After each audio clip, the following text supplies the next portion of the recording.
a mensagem de Fátima previu toda a história do século XX e século XXI e parece que ainda tem alguma mensagem para o nosso futuro. O que realmente Nossa Senhora quis com a sua mensagem? A mensagem famosa que foi confiada aos 3 pastorinhos na Cova da Iria no dia 13 de julho de 1917. Essa mensagem, Nossa Senhora proibiu que os pastorinhos revelassem, né? Aliás, somente a Lúcia e a Jacinta é que ouviram a mensagem. Francisco somente viu. Nossa Senhora deu permissão de que Lúcia e Jacinta contassem ao Francisco as coisas que elas tinham ouvido. E, no entanto, né, esse segredo Nossa Senhora manteve para que no tempo oportuno fosse revelado a nós. Morreram Francisco e Jacinta. Ficou Lúcia, que Nossa Senhora tinha dito: quero que fiques aqui na terra. Por quê? Porque Nossa Senhora pretendia propagar no mundo, espalhar no mundo a devoção ao seu Imaculado Coração. E é então Lúcia a porta-voz desta grande mensagem. Alguns anos depois, Lúcia, que cresceu, aprendeu a escrever, ela então finalmente escreveu essa mensagem dividida em 3 partes. A primeira parte, que ganhou o apelido popular de Primeiro Segredo de Fátima, foi uma visão do inferno, onde Nossa Senhora mostrou aos 3 pastorinhos essa realidade do inferno que, você vai dizer, mas isso não é segredo nenhum.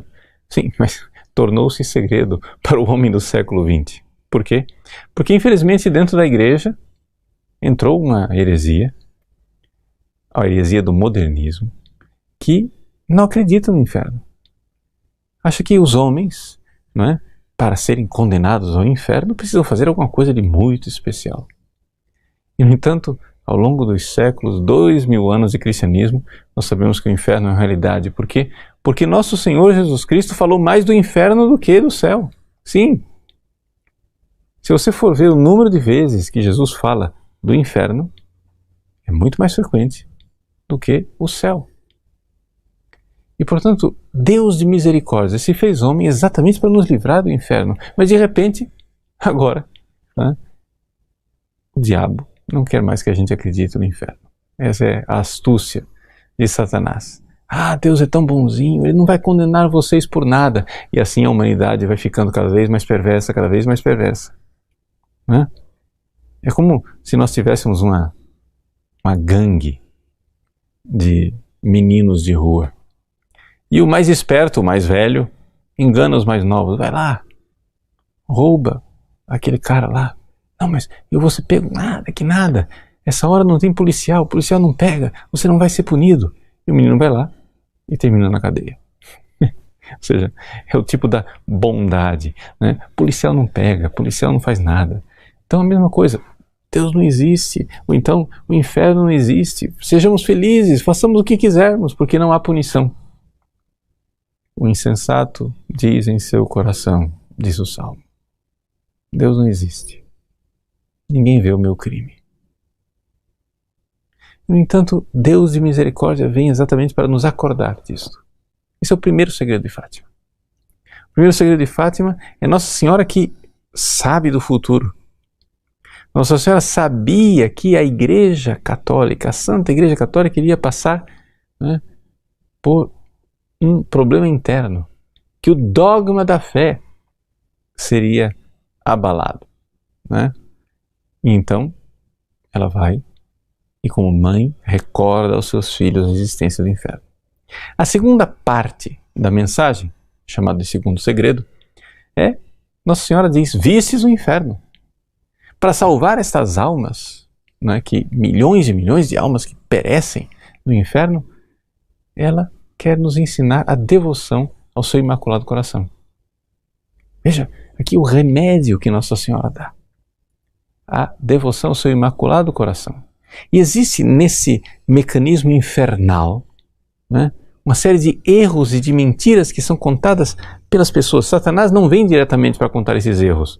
Nossa Senhora veio para dizer, olha, existe um instrumento de Satanás que está sendo usado para espalhar os erros pelo mundo.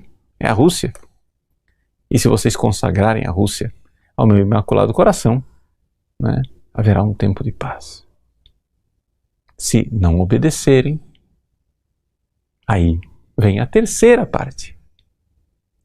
A terceira parte da mensagem, no entanto, ela ficou secreta. Essas duas primeiras mensagens, elas foram reveladas, né? Anos depois da aparição de Fátima, mas foram reveladas. Acontece que Lúcia escreveu a terceira mensagem. Ela passou por uma grande dificuldade, né? Narra-se que ela recebeu esta obediência do bispo de Fátima e Leiria e passou por uma grande aflição interior. O que é que teria essa mensagem tão terrível para que a santa irmã Lúcia tivesse dificuldade de não la revelar? Bom, o fato é que ela colocou isso tudo por escrito. O Vaticano requisitou a mensagem. Poderíamos dizer a palavra confiscou, porque Lúcia não mandou a mensagem para o Vaticano, né? Lúcia escreveu a mensagem e entregou na mão do bispo. Foi o bispo quem guardou a mensagem e então o Vaticano, sabendo que ali tinha uma mensagem, requisitou que essa mensagem fosse enviada para o Vaticano e o bispo obediente mandou. Recebida esta mensagem, chegou o momento oportuno em que Lúcia previa que a mensagem deveria ser lida por volta do ano de 1960. Era o pontificado do Papa João XXIII.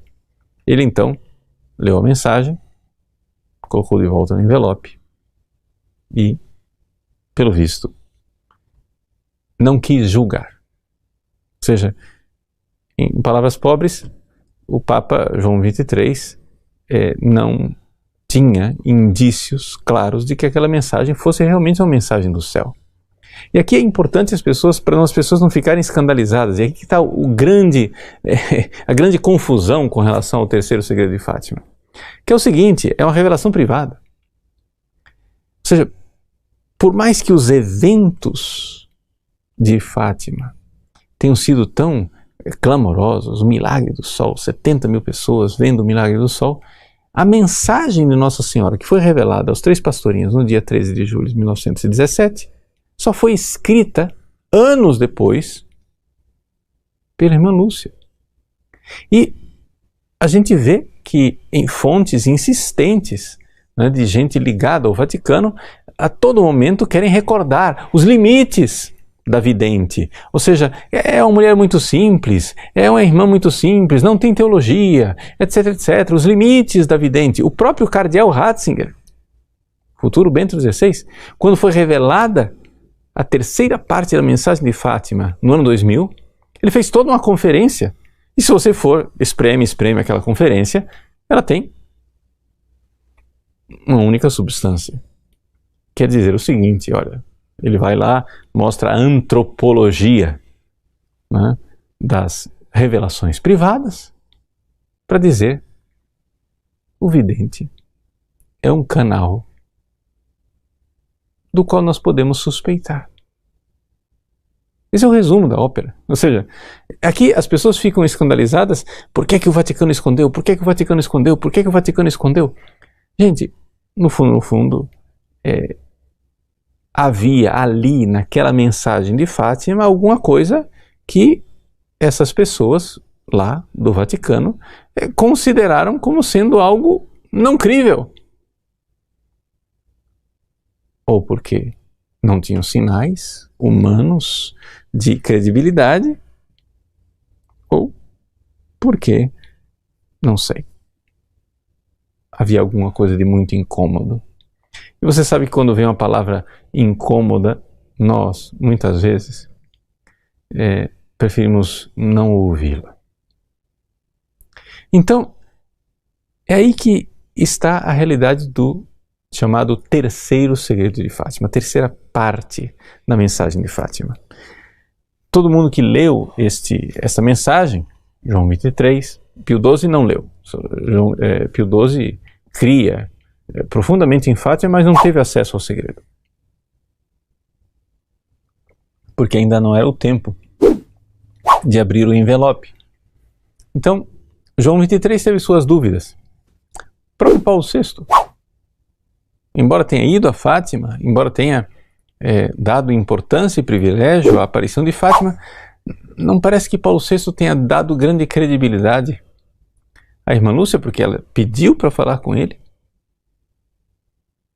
E o Papa, Paulo VI, disse, mas fale com seu bispo. Digam à irmã que fale com o bispo se tem alguma coisa para dizer.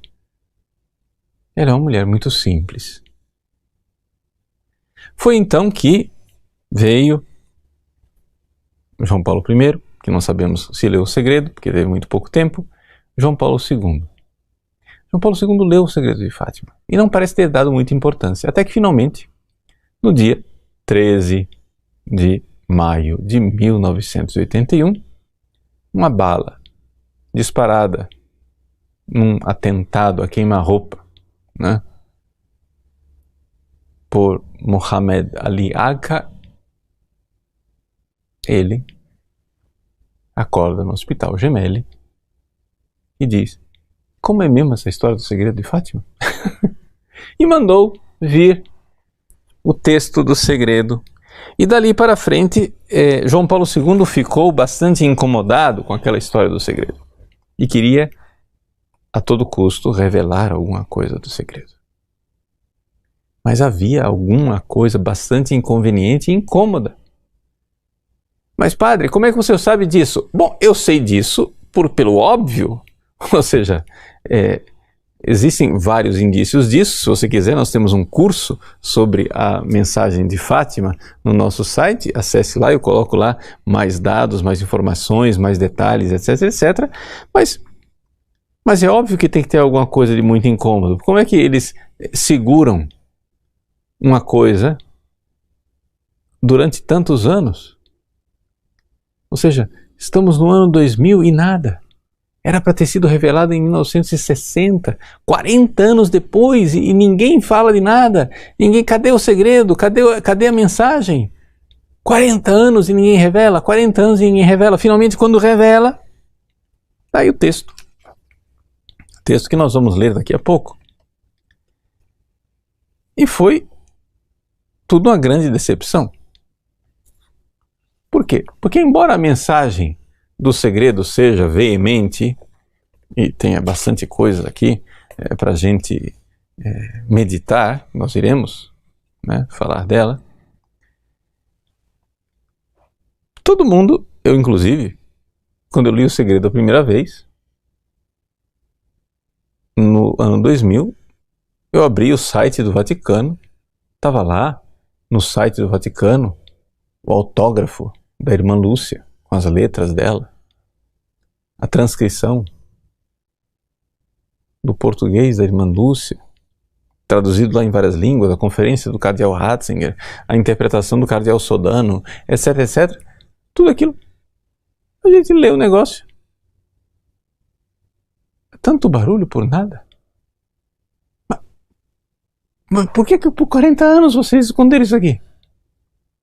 Não se entende por que se escondeu durante 40 anos.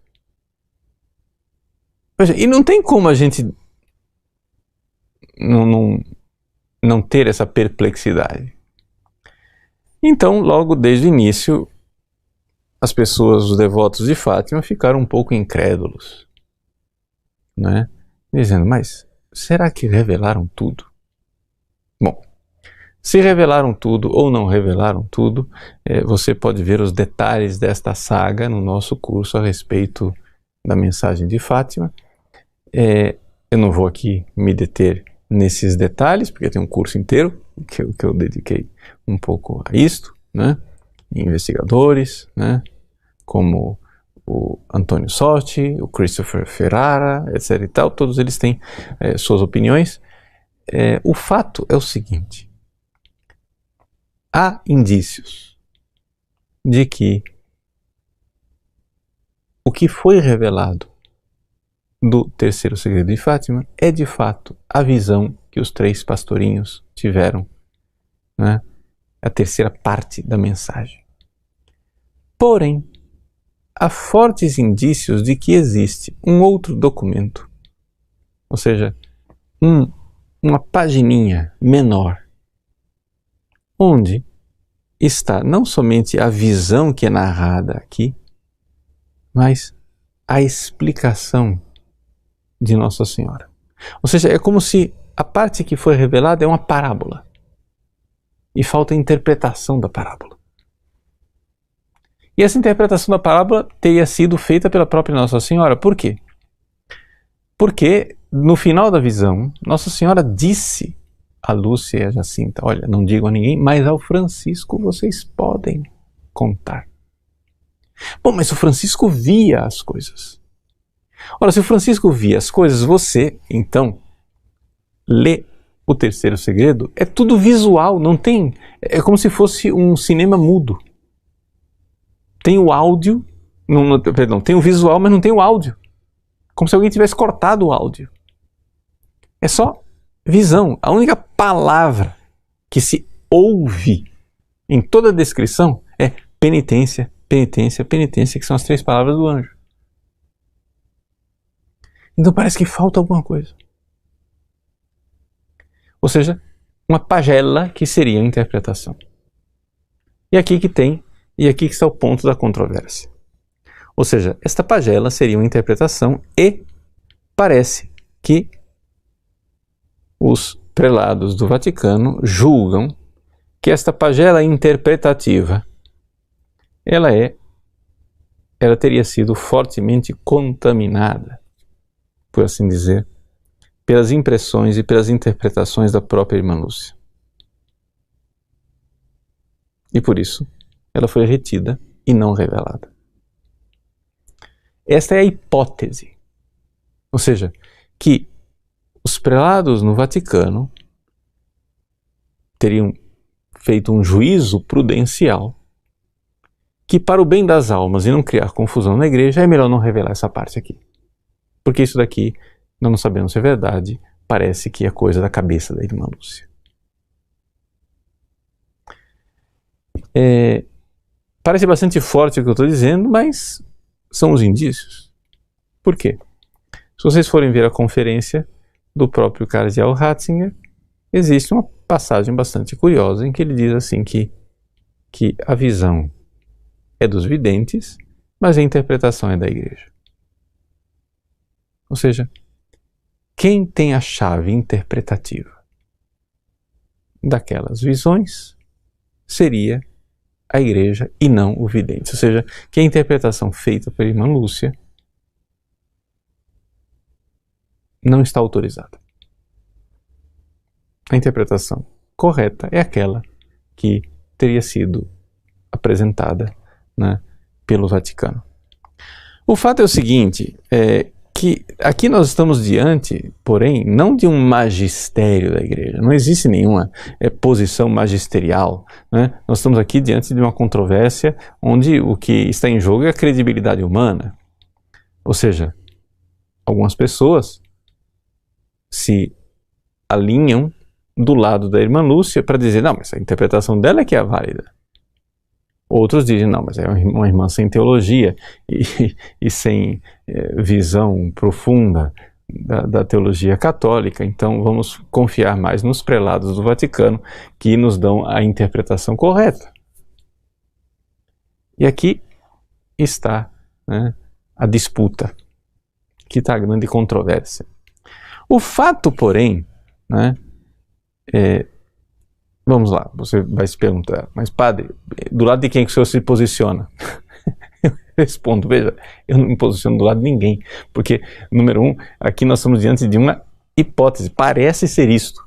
Se vocês forem ler, não é, todas as pessoas que estudaram esta questão de Fátima, realmente existem fortíssimos indícios de que tem alguma coisa ali na parte interpretativa que é o punctum dolens, né? O ponto que dói, o negócio ali que está a ferida, e é por causa desta interpretação, que esse segredo foi retido durante 40 anos. De outra forma, ou seja, não tem causa proporcionada para esse efeito. Ou seja, qual é o efeito? Esconde-se um negócio durante 40 anos. Por quê? Pelo quê? Ad quid perditio ec? Para que esse negócio todo? Para que tanta confusão? Né? Se tem tanta confusão assim, se retiveram durante 40 anos, tem alguma coisa de bastante delicado. E como nós não somos obrigados a acreditar nas revelações privadas, então esses prelados parecem ter duvidado dessa parte interpretativa. Então, é aqui que está a grande controvérsia de Fátima. A grande controvérsia de Fátima não está nos acontecimentos de 1917, mas está nos escritos posteriores, ou seja, nos escritos saídos da pena de Irmã Lúcia, né? Dezenas de anos depois de Fátima. Dezenas depois que inclusive não foram nem escritos em Fátima, propriamente. Ela os escreveu de sua memória muitos anos depois. Então, aqui que está a coisa. Porém, vamos lá. Vamos ficar naquilo que é incontroverso, ou seja, na parte do segredo que foi revelado. E aqui já temos uma mensagem enormemente importante para a nossa vida que parece que ninguém dá bola. Veja, vamos ler, né, o que é que está na terceira parte da mensagem do dia 13 de julho de 1917, mensagem de Nossa Senhora aos 3 pastorinhos na Cova da Iria. Eu vou ler, está aqui na edição Loyola, aqui no Brasil nós temos as memórias da Irmã Lúcia, então em apêndice está aquilo que foi revelado no ano 2000. Veja só. Depois das 2 partes que já expus, ou seja, a visão do inferno e depois a devoção ao Imaculado Coração de Maria e a consagração à Rússia, vimos ao lado esquerdo de Nossa Senhora, um pouco mais ao alto, um anjo com uma espada de fogo em a mão esquerda. Então, você imagina aqui, está Nossa Senhora e depois, do lado dela, um pouco mais assim, um anjo. O anjo com a espada de fogo na mão esquerda e, ao cintilar, despedia chamas que iam incendiar o mundo, mas apagavam-se com o contato do brilho que da mão direita expedia Nossa Senhora ao seu encontro. Então, o anjo está aqui, fogo, Nossa Senhora com um brilho impede que aquelas chamas cheguem na terra. Acho que não precisa de muita interpretação aqui. Nós estamos diante de um anjo do castigo. Né? Ah, o que é isso? Imagina, anjo da ira divina. O senhor é medieval mesmo, o senhor acredita que o anjo vai vir castigar a terra, que Deus vai mandar um castigo, etc e tal. Gente, pelo amor de Deus, olha, para de bobagem. Abra um Apocalipse. Se isso não existe, então o que é o Apocalipse? Então tirem o Apocalipse do cânon. Então, tudo bem, nós vamos acreditar em você e não na Sagrada Escritura. Não é verdade? Porque você é mais sábio do que Deus. A igreja durante 2000 anos leu o Apocalipse como palavra revelada divina, em que anjos trazem castigos do céu para a conversão da humanidade. Mas você, de repente, é mais sábio do que as Escrituras e diz que não existe castigo. Deus não castiga ninguém. Porque Deus, né? Jesus revelou que Deus é Pai, mas você descobriu uma coisa mais importante. Deus não é Pai, Deus é um vovô. Né? Deus é um vovô. Um Papai Noel, que só vem trazer presentes de Natal para nós, gente. Pelo amor de Deus, não sejamos ridículos. É evidente que tem castigo. E aqui, não é que Deus é irado e Nossa Senhora é boazinha. Não. É que o anjo e Nossa Senhora, nessa visão, são ministros de Deus. Existem duas características de Deus. Uma é a justiça divina e a sua santa ira. Outra é a misericórdia divina e a sua clemência. Nesta visão que foi revelada aos 3 pastorinhos em Fátima, né, concedido que seja uma visão sobrenatural, que ninguém é obrigado a acreditar, mas até aqui o que nós lemos não tem absolutamente nada de contrário à fé. Por quê? Porque se você não acredita nisso daqui, porque você não acredita no Apocalipse. Você não acredita nos próprios evangelhos que falam de castigos divinos, Jesus, os discursos escatológicos de Jesus nos evangelhos falam disso. Por quê? Porque, meus queridos, qualquer um que é pai ou mãe entende isso daqui. Qual é a primeira atitude de um pai e uma mãe para corrigir o seu filho? Paternos conselhos. Deus primeiro nos fala através da sua palavra. Mas quando os filhos não querem ouvir a palavra, então ele vai e manda castigos. Esses são os 2 instrumentos mais eficazes do Espírito Santo na história da salvação. O Espírito Santo, ele age através da pregação e da desgraça. Veja a parábola do filho pródigo. O filho pródigo tinha o pai o tempo todo falando coisas boas para ele, mas não quis ouvir. Fez ouvidos moucos e foi embora. Quando ele estava lá na desgraça, caiu em si. Foi o momento da conversão. Então veja que o castigo, gente, é uma das obras de misericórdia de Deus na história da humanidade. Ou seja, ele primeiro manda a pregação, ele manda mensageiros. Nossa Senhora veio como isso. Nossa Senhora veio em Fátima, mas não somente em Fátima, ela veio em Lourdes. Pega lá em Lourdes, tem visão em Lourdes, onde Bernadette vê Nossa Senhora dizer penitência, penitência, penitência 3 vezes. E diz para a Bernadette, olha, beija o chão, fique de joelhos e beija o chão pela salvação dos pecadores, exatamente como fez para os pastorinhos de Fátima. Faça penitência pela salvação dos pecadores. Nossa Senhora vem a todo momento. É assim em La Salette, é assim em Lourdes, é assim em qualquer outra aparição. Garabandal, Akita, você não precisa acreditar em todas essas aparições, mas fundamentalmente a mensagem é a mesma. A mensagem do Evangelho. O próprio Jesus disse, se não fizerdes penitências, perecereis todos igualmente. É a palavra de Cristo. É a palavra de Cristo. Não existe bondade maior do que essa. Não existe bondade maior do que Jesus nos advertir as consequências do nosso pecado. As consequências do nosso pecado, meus queridos, é a primeira parte da visão, é o fogo eterno, é o inferno para sempre. E para evitar que a gente caia no inferno, Deus manda 2 coisas. A primeira coisa é a segunda parte do segredo.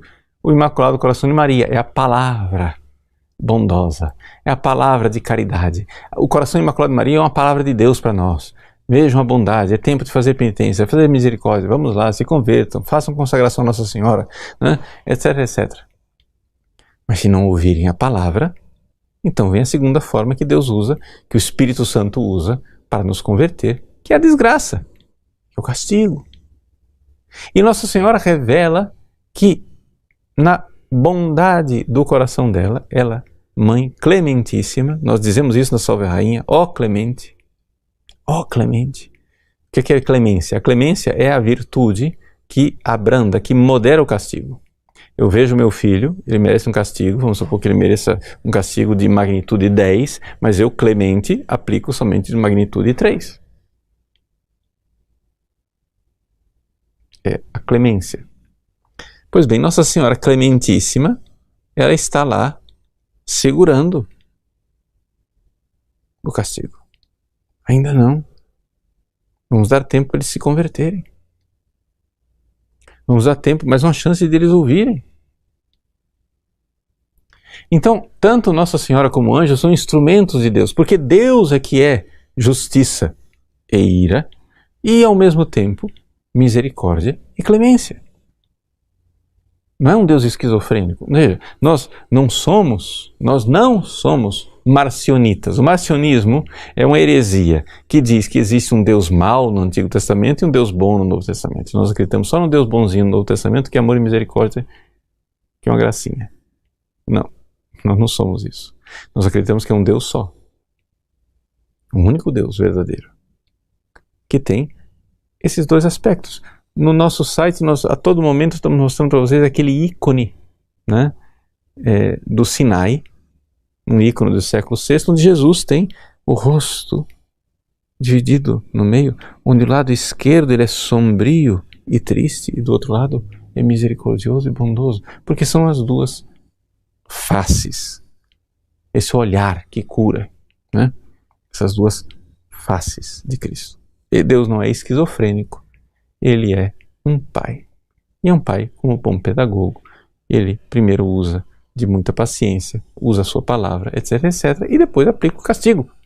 Como último recurso de misericórdia. Gente, vocês têm que entender que o castigo é uma misericórdia de Deus para que nós nos convertamos. Vocês vejam, por exemplo, para pegar um exemplo, toda essa história do Covid-19. Quem de nós duvida que Covid-19 foi uma ocasião para queda e reerguimento de muitos?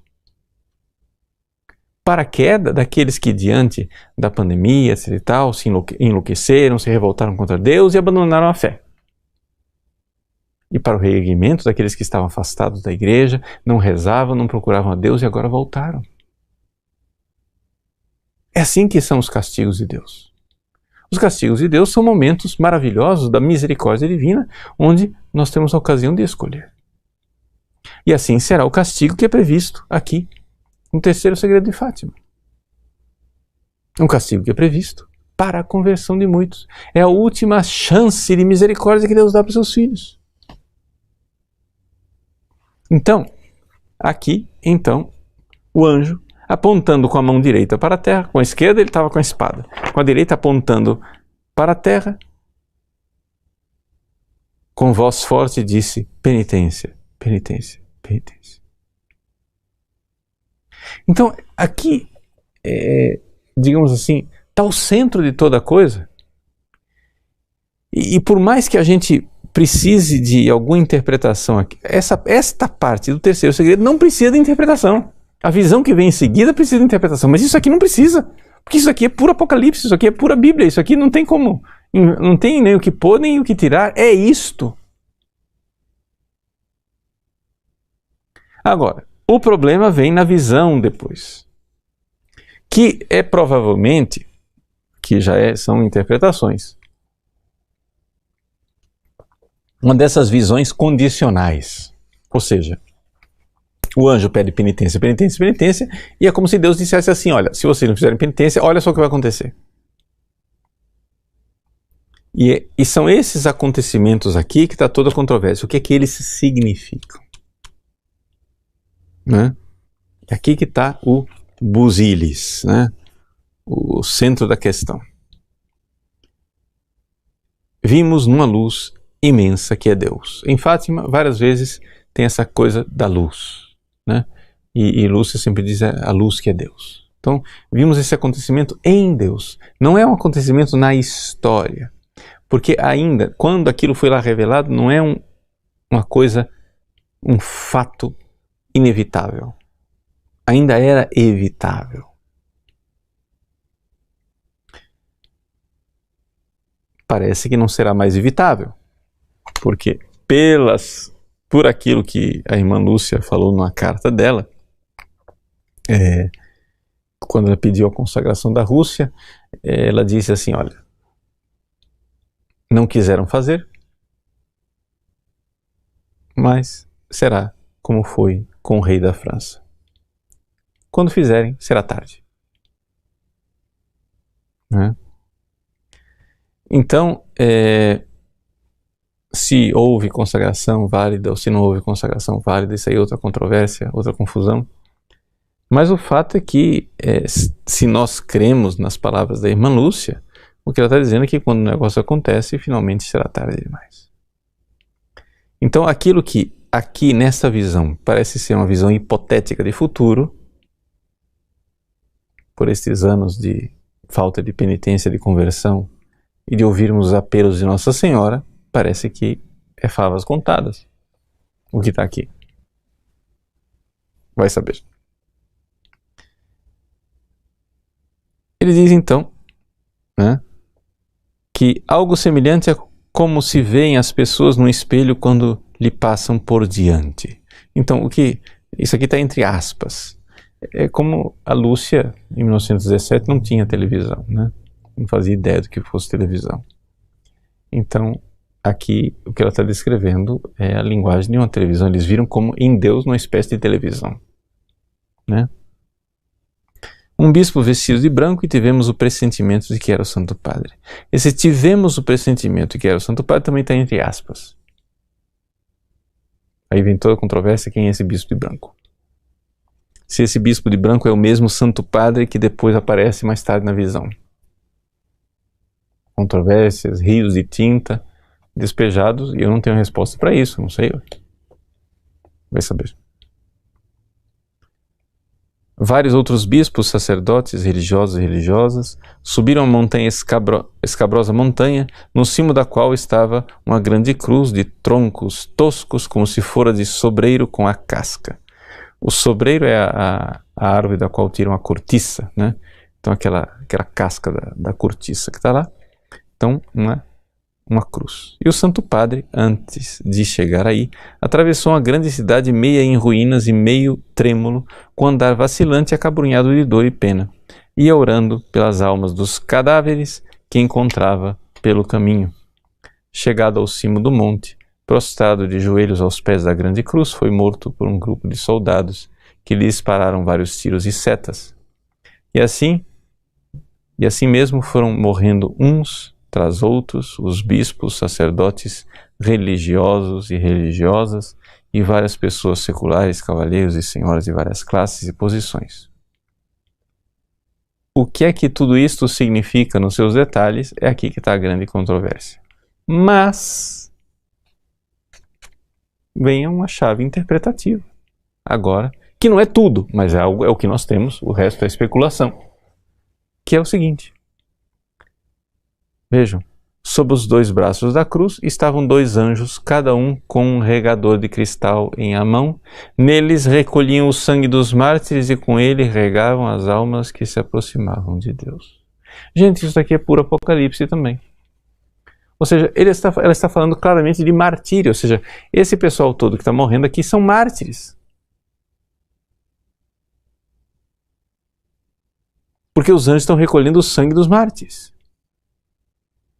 E com esse sangue dos mártires, né, acontece algo de benfazejo para a redenção e para a salvação das outras pessoas. Isso está muito claro. Então, o início da visão e o final da visão é muito claro porque é puro Apocalipse. Ou seja, a obra dos justos, a perseverança dos justos, etc e tal, aqueles justos que debaixo do altar de Deus clamam: até quando, Senhor, até quando, né? Então, Deus responde: espera que se complete o número daqueles que foram escolhidos por Deus para serem martirizados. E aí pronto. Quando vem o grande aleluia, caiu a Babilônia, vem o grande aleluia, né?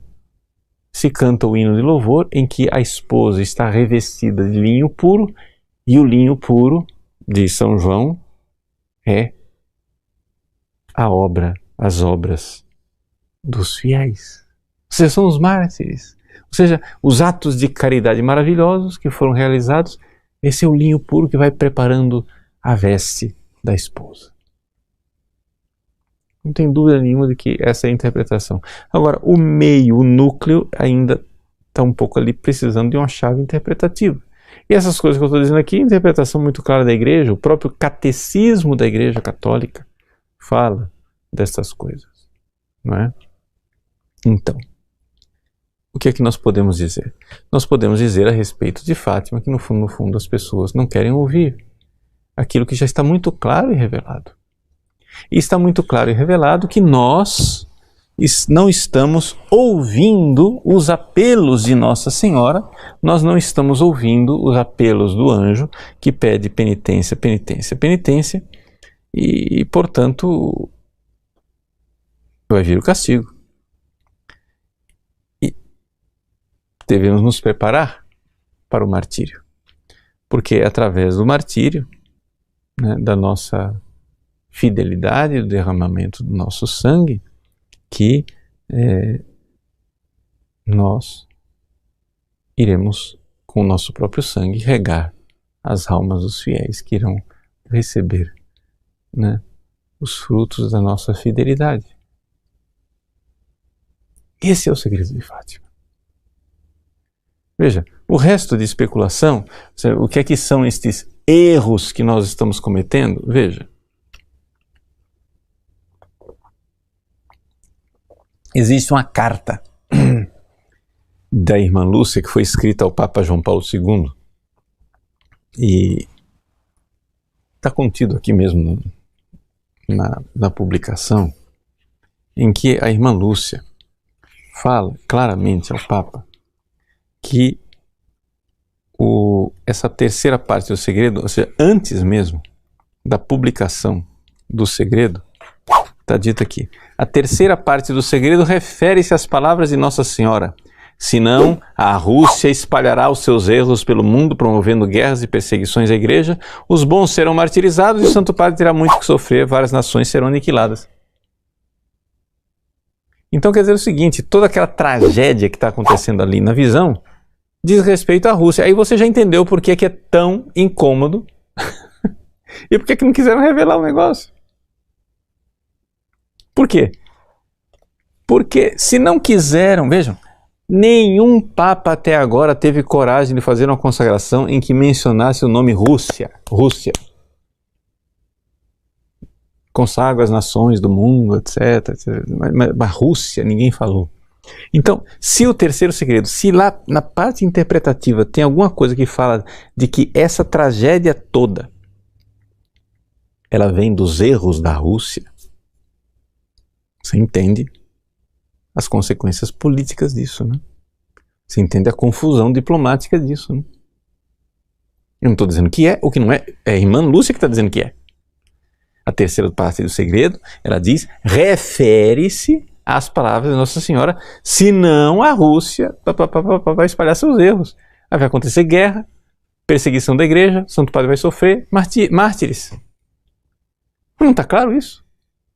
Agora, como é que esses erros chegam até nós? Aí, grande controvérsia, mas eu acho que ninguém de nós é tão ingênuo de se iludir de que os erros da Rússia não estão lá na estratosfera, né? Os erros da Rússia estão dentro da Igreja também, né? Não tem erros colocados exatamente pela visão marxista, socialista, materialista da Rússia dentro da Igreja? Tem ou não tem?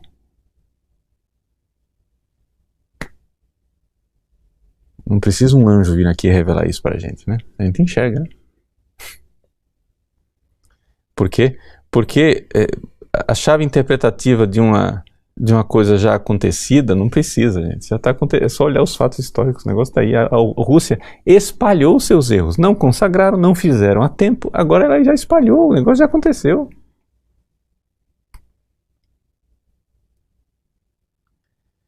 Vamos tentar responder algumas perguntas de vocês. O Afonso, no YouTube, pergunta o seguinte: é sobre a apostasia que o terceiro segredo fala? Afonso, essa é uma das possibilidades interpretativas. Fala-se muito dessa coisa de que o terceiro segredo fala da grande apostasia. Pode ser que sim, pode ser que não. Sinceramente, Afonso, não precisa do segredo de Fátima para falar da apostasia. Pega o catecismo. né?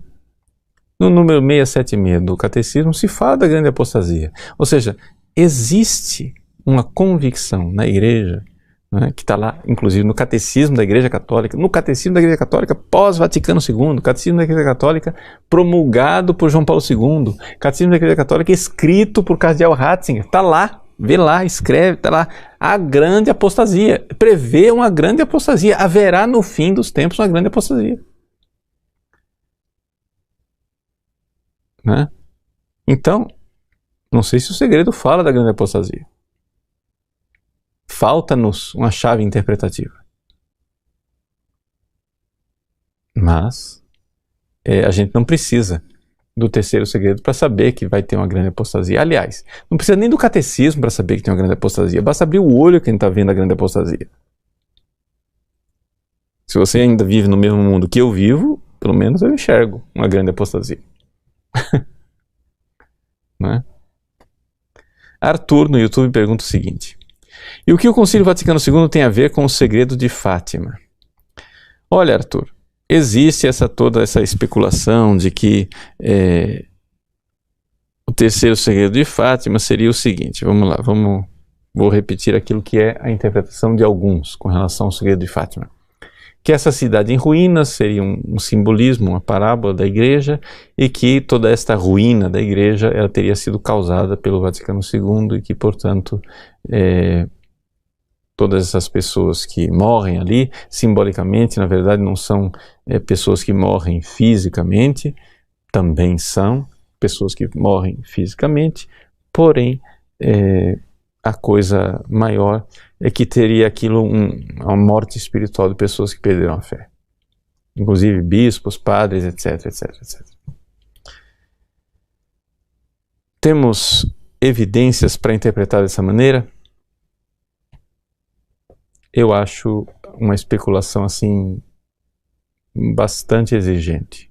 Ou seja, eu não vou por esse caminho porque eu não acho que haja evidência suficiente. Não é? Veja, com relação ao terceiro segredo de Fátima que você está falando, né? Eu não estou falando da situação da Igreja, estou falando do terceiro segredo de Fátima. A situação da Igreja é evidente que nós estamos vivendo agora tenha sido causado pelo que for. O fato é que a dificuldade de fé que nós vemos dentro da Igreja por parte de ministros e de fiéis é evidente, e que nós estamos aí diante de uma grande apostasia acontecendo diante dos nossos olhos, não tem dúvida nenhuma. Que isso esteja no segredo de Fátima ou não, aí tudo bem, a gente pode debater. Que isso seja causado ou não pelo Vaticano II, aí tudo bem, a gente pode debater. Mas eu não sei o que pode acrescentar a gente ficar especulando essas coisas, quando na verdade a única coisa que a gente pode fazer de bom é o seguinte: confirmar a fé dos fiéis. Gente, vamos voltar a crer nas coisas. A fé da Igreja, de 2000 anos, a mesma fé. Nós somos a mesma Igreja dos mártires. Nós somos a mesma Igreja dos missionários.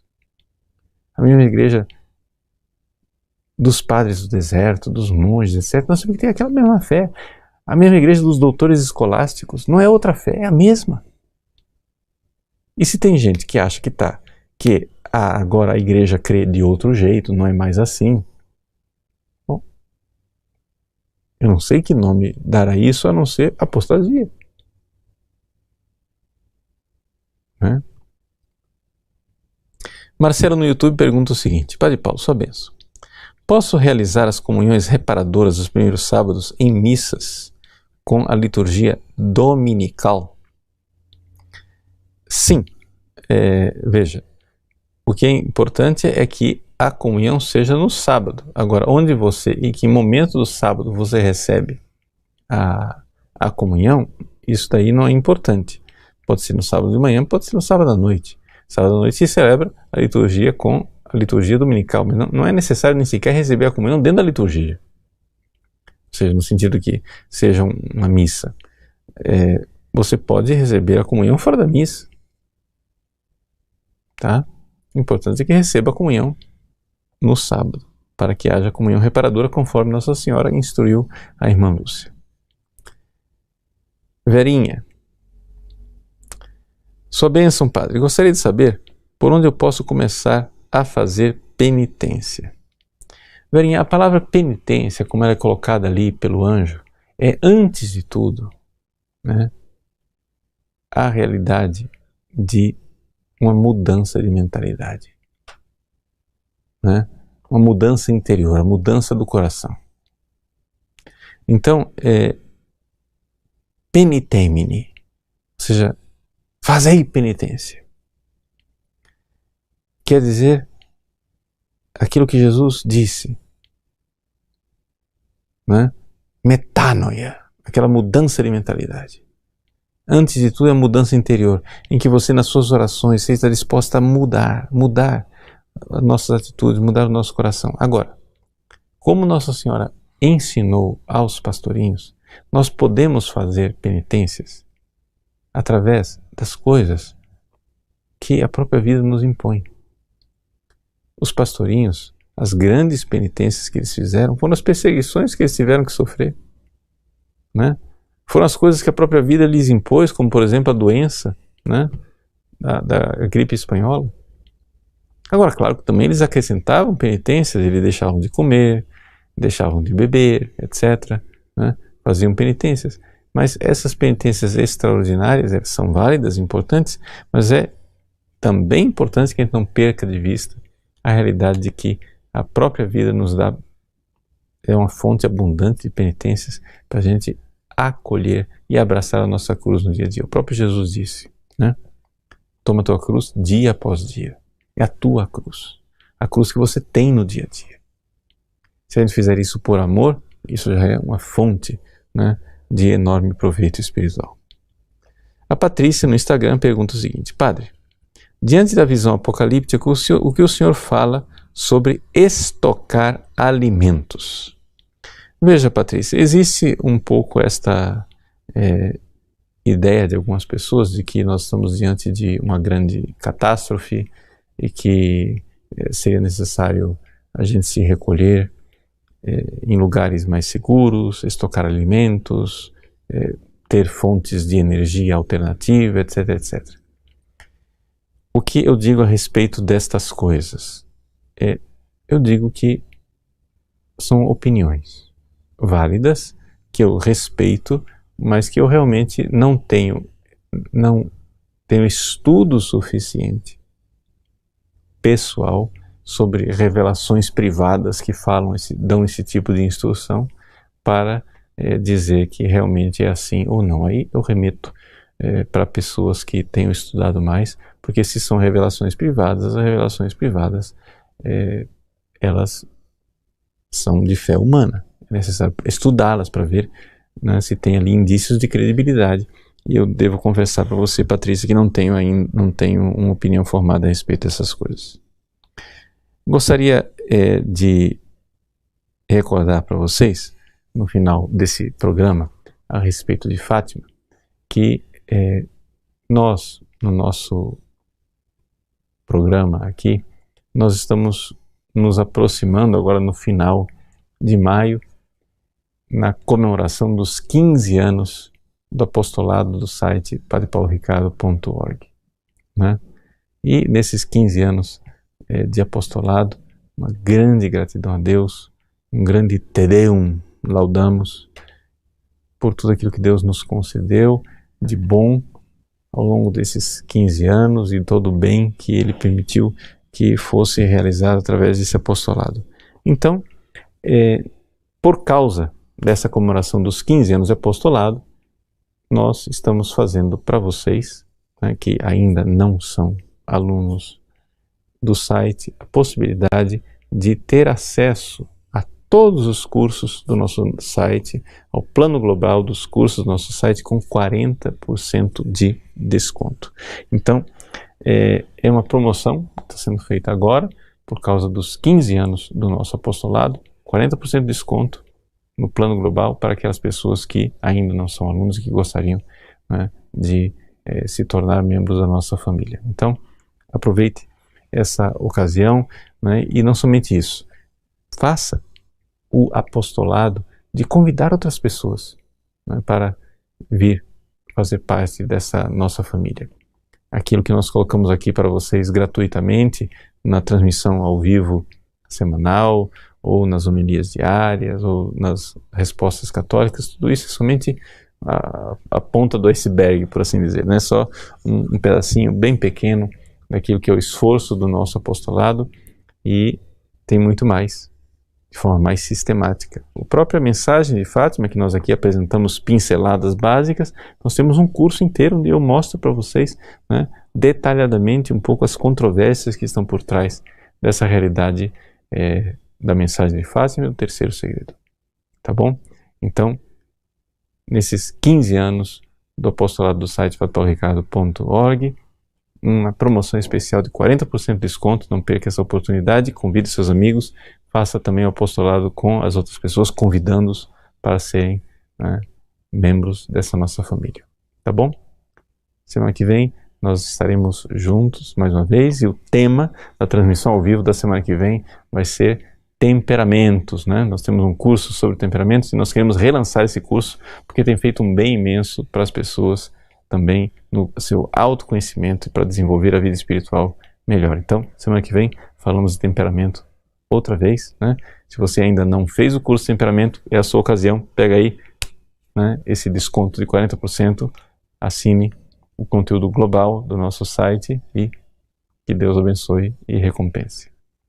Aqui, preparando-nos para celebrar a festa de Nossa Senhora de Fátima, vamos então pedir a Deus e a Nossa Senhora uma bênção especial sobre esse mundo que tanto necessita de conversão, de penitência, para que verdadeiramente a mensagem, os apelos de misericórdia, de conversão e de clemência que a nossa Mãe Bendita veio trazer do céu, não terminem em nada, mas deem o seu fruto no nosso coração.